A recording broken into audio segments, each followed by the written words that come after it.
बिज़तक premium, यहाँ आपको मिलेंगे ढेरों फायदे।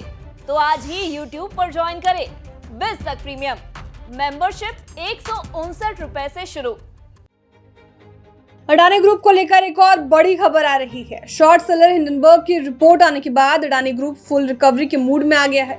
क्या है पूरी खबर, विस्तार से समझने की कोशिश करते हैं। अडानी पोर्ट और स्पेशल इकोनॉमिक जोन बहुत जल्द $130 मिलियन का लोन चुका देगा। वहीं कंपनी ने समय से पहले $413 मिलियन का कर्ज चुकाने की पेशकश भी कर दी है। अडानी पोर्ट ने पिछले महीने ही इस बात के संकेत दे दिए थे। कंपनी ने पिछले महीने ही 2024 में मैच्योर होने वाले 3.375% के डॉलर मूल्य वर्ग के $130 मिलियन का टेंडर जारी किया था। अब पिछले महीने अडानी पोर्ट ने और क्या क्या बातें कही, ये जान लेते हैं। अडानी पोर्ट ने पिछले महीने कहा था कि $130 मिलियन तक के टेंडर के सफल होने के बाद $52 करोड़ का बकाया रहने की उम्मीद है। इस टेंडर के बाद कंपनी अगली 4 तिमाहियों में करीब 13 करोड़ के बकाया को कैश में खरीदने की कोशिश करेगी। इस कदम के पीछे कंपनी का क्या प्लान है, ये जान लेते हैं। अडानी पोर्ट इस कर्ज को चुकाकर हिंडनबर्ग रिसर्च की रिपोर्ट से हुए नुकसान की रिकवरी करना चाहती है। इस कदम से अडानी ग्रुप निवेशकों का भरोसा भी जीतना चाहती है और ये विश्वास दिलाना चाहती है कि वे कंपनी में निवेश कर सकते हैं। बता दें कि हिंडनबर्ग की रिपोर्ट आने के बाद अडानी पोर्ट के शेयरों में तेजी से गिरावट आई थी।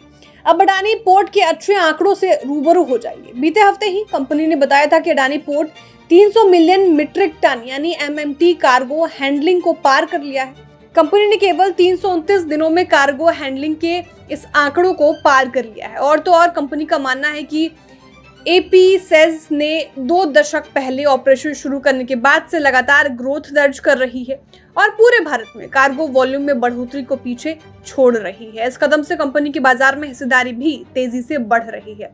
अब हिंडनबर्ग की रिपोर्ट आने के बाद अडानी ग्रुप को कितना नुकसान हुआ था, ये जान लेते हैं।